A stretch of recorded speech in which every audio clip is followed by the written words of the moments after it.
Well, I want to thank everybody for joining with us here today, and I particularly want to thank McAllen Mayor Darling, as well as Hidalgo County Judge Cortez, and my peers at the state level, Chief Niemkidd, the Chief of the Texas Division of Emergency Management, and Judge Norris, the Adjutant General for the Texas National Guard. I'm here today to make several points. First and foremost is to emphasize that as we continue to respond to the challenge of COVID, we have one priority that is our top priority, and that is ensuring that we provide vaccinations for our seniors. And there's a reason for that. Mathematically, it's a fact that seniors who contract COVID are the people who are most likely to either be hospitalized or lose their life because of COVID. And we have seen, because of the rollout of vaccines and because of the significant number of seniors who have already received a COVID vaccine, that has led to an ongoing downtrend in the number of people who are hospitalized, as well as the positivity rate in the state of Texas. So these vaccines are working, but the fact is there are more seniors who still have yet to receive a COVID vaccine. So what we want to do today is tell you what we are doing specifically in Hidalgo County and the Rio Grande Valley to make sure that more seniors will be able to get access to a COVID vaccine. Last month, we launched a program called Save Our Seniors. It's a program to ensure that homebound seniors will be able to get access to COVID vaccines. This effort has been spearheaded by the Texas Division of Emergency Management, as well as the Texas National Guard, working in collaboration with local partners. We begin this program in rural parts of Texas, so sparsely populated areas, as we work to both perfect the program, but also work to get to places that simply were not getting any access to COVID shots whatsoever. So far, 90 counties have participated in the program to vaccinate homebound seniors. Now, the Save Our Seniors program is reaching more populated counties like Hidalgo. I want to thank Judge Cortez and Mayor Darling and the McAllen Fire Department, as well as the offices of emergency management in McAllen, Alamo, Pharr, and San Juan for their partnership to help vaccinate homebound seniors in the Hidalgo County area. Also, in addition to that, we are announcing today an expansion of the Save Our Seniors project. In addition to the teams that will be going around identifying and locating seniors who are homebound and providing them a vaccine, we have an outreach program. It's a combination effort by the state of Texas, the Texas Health and Human Services Commission, as well as local entities. Let me give you some examples. We're working with Medicare health plans, including United Healthcare, Humana, Blue Cross Blue Shield of Texas. And the partnership also includes working with the Texas Employee Retirement System, the Teachers Retirement System, AARP, which together will help us identify seniors age 50 and older who we can reach out to make sure that they are capable of getting a vaccine. Altogether, this will continue to expand the number of people who are most likely to be hospitalized from COVID to be able to get a vaccine, get it quickly, to make sure they stay healthy. Because of successes like the Save Our Senior program, and with the increased vaccine supply that we continue to get on a weekly basis, we are now going to begin expanding vaccine eligibility to all adult Texans beginning this coming Monday, March the 29th. In just a few days from now, Texas will have so many vaccinations that we will surpass 10 million vaccine shots administered in Texas. And with more vaccines on the way and more Texans eligible, we are working to ensure that every Texan who wants a vaccine shot will be able to get one. Now, some Texans are still uncertain about how they can find out how to go about getting a vaccine or where to go to get the vaccine. And we're making it very simple. Anybody who wants a vaccine shot, all that you need to do is to dial 211. It's very simple. Call 211. You will be asked for a prompt to press a number on there on your phone to connect with the COVID response, and you'll talk to an operator who will tell you the location nearest to where your zip code is where you can get a vaccine shot. Now, even though I've told you right now that we're opening up access to vaccine shots to every adult in the state of Texas, I want to double back and reemphasize that our key focus remains on making sure that seniors will be able to gain access to those vaccine shots. So I want seniors to understand that even though more people will have access to it, seniors will still have the ability to go to the front of the line. So for the time being, anybody who is 80 years of age and older, you will get to go to the front of any line providing vaccines in any part of the state of Texas. All you need is an identification card showing that you in fact are 80 years of age or older. And you don't even have to make an appointment.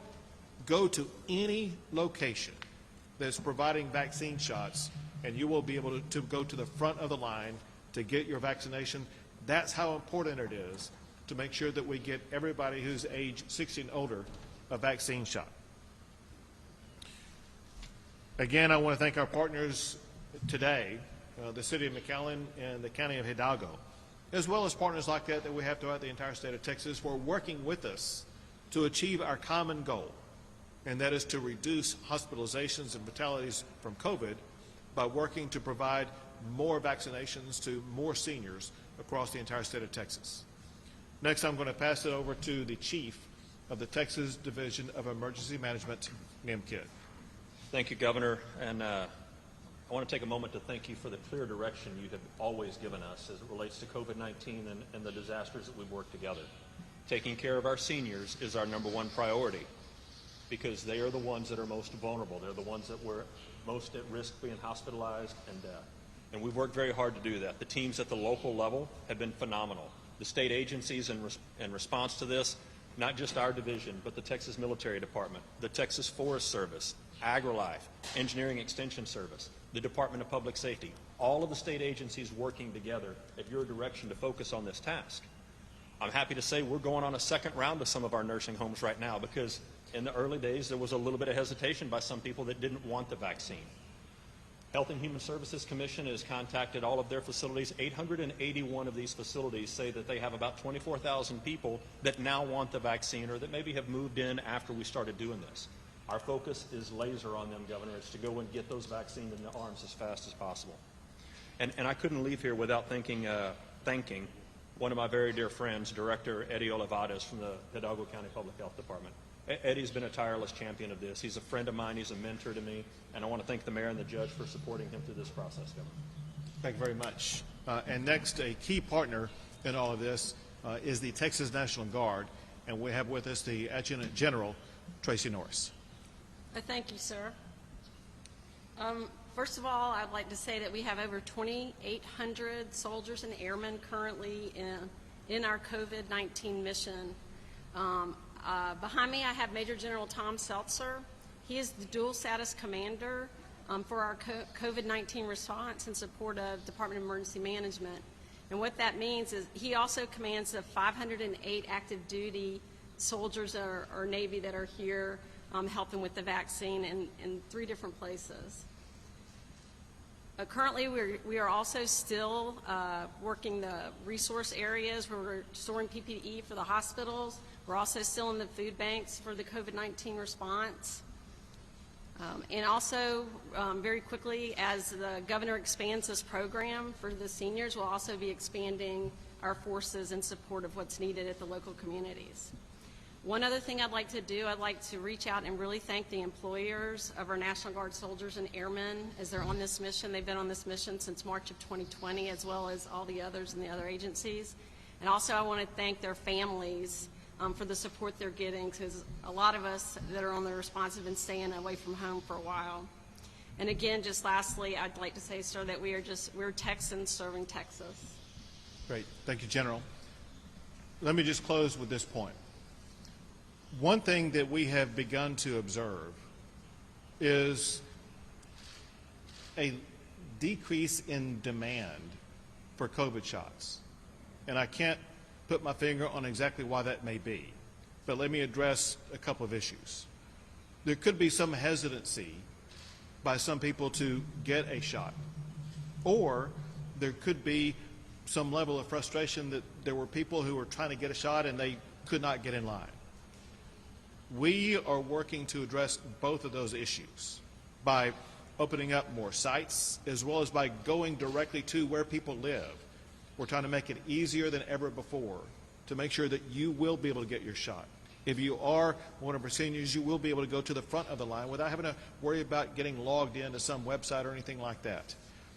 At the same time, it's so important for anybody who may have any level of hesitancy for them to know that the one medical treatment that you can get to make sure that you reduce the chances of you getting COVID and you maintain your health is to get your COVID shot. It's those COVID shots that are leading to the good results we're seeing in Texas. We will continue those good results if everyone will get in line and get your COVID shot. With that, we'll be opening up for questions. Sure. If you could speak up just a little bit.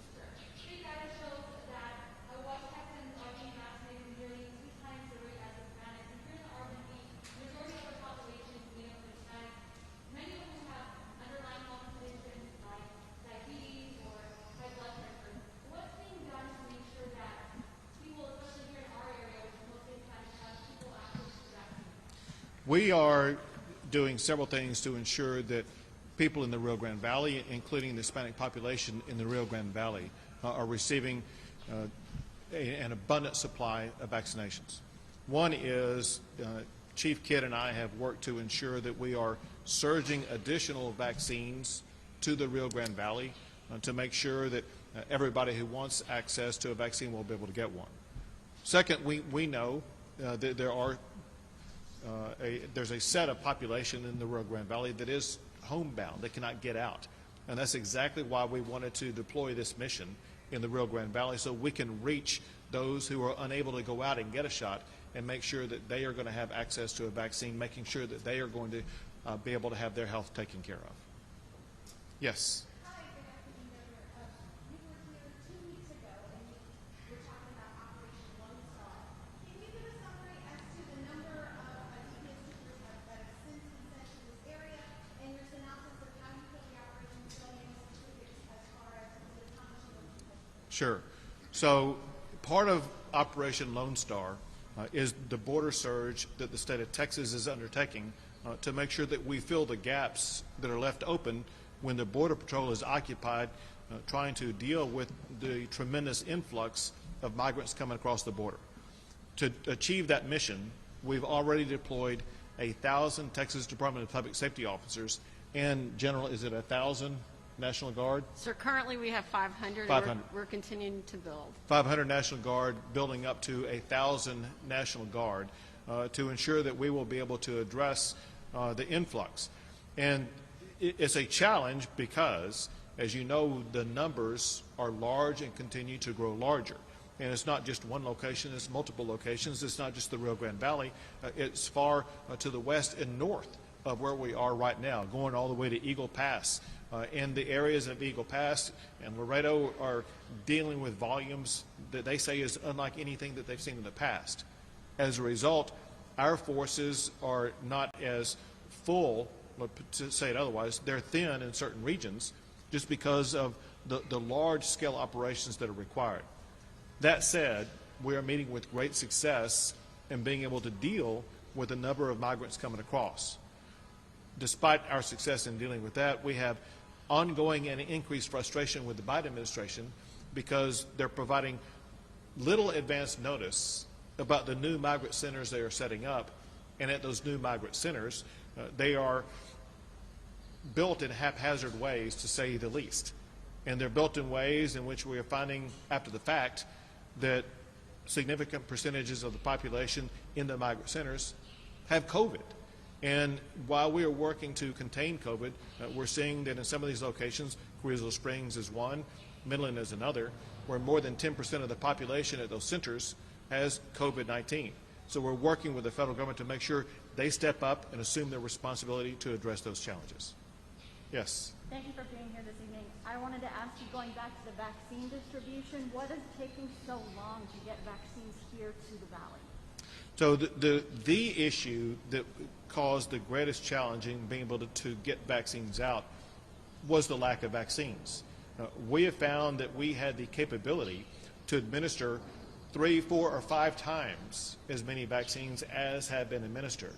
The problem was on the supply, and Moderna and Pfizer could only manufacture so many vaccines per week, and we would be able to immediately allocate the full allocation that the state of Texas got in a per capita basis in every region across the entire state of Texas. Then separately, there's the Johnson & Johnson vaccine that for the month of March was in low supply. Before coming out here, I was able to tell your county judge to expect increased vaccinations coming forward. The governors have a weekly telephone conference with the White House to learn what to expect in the coming week. And they told us to expect increased volumes next week and the weeks going forward in the Pfizer, in the Moderna, and in the Johnson & Johnson vaccines. And that's why we were able to open up more vaccination sites to more people in this region as well as other regions. There has been a lot of problems with organizational issues here in the Valley, a lot of frustration with vaccine distribution and complicated processes. What challenges do you foresee with this saving our seniors? On the Saving Our Seniors, what we have found is very few complications, and the reason is because the seniors, they don't have to go to a location and they don't have to sign up or anything like that. We know who most of these seniors are through various different local organizations. There are food distribution organizations, for example, that provide Meals on Wheels and organizations like that, and they have identified exactly where these seniors are. There are other different types of organizations like that. So the good news is we know where these seniors are and we know how to get to them. The challenge initially was finding the manpower to be able to do that. Now with the National Guard, with fire departments, as well as with other local partners, we have the manpower to go door to door where all these seniors are and make sure they get the vaccines they need. Yes?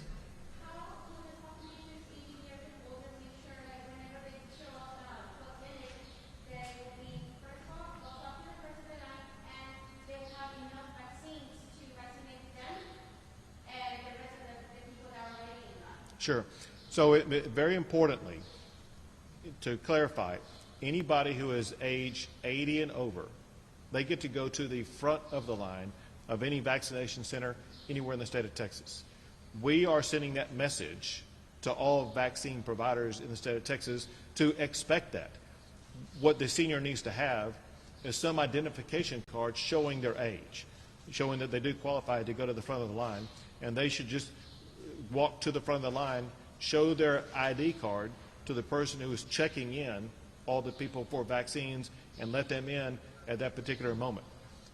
Knowing mathematically how many seniors age 80 and older who have not yet been vaccinated, we know that volume will not be so high as to disallow people from getting shots. Again, let me go back and emphasize something that I said earlier before I started taking questions.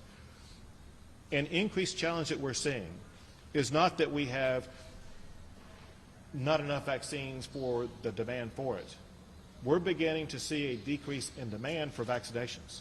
We're having about half or even less than half of the people who signed up for a vaccine actually show up to get a vaccine. And so we're not concerned about people getting in line, not being able to get a vaccine shot. We're more concerned and focused on making sure we get more people out to get a vaccine shot. But at the same time, making sure that if you're age 80 or older, you will get to go to the front of the line. And then last thing, let me reemphasize, to make it simple for the seniors and anybody who wants a vaccine, if you do not know where to go, call 211, press the number to make sure you are able to get the information about COVID shots, and you'll be able to be sent to the location nearest to your zip code. Two more questions? Yes. Are we ready to receive Mexican tourists through the land ports of entry every state? So if I understand it correctly, that is still an issue that has been decided by the White House. Is my recollection that I think it was last week, could have been earlier this week, that the White House issued its most recent pronouncement extending the prohibition about, I think, tourism as well as other activities coming across the border. Because that is an international travel, that is an issue for the federal government that they alone get to decide.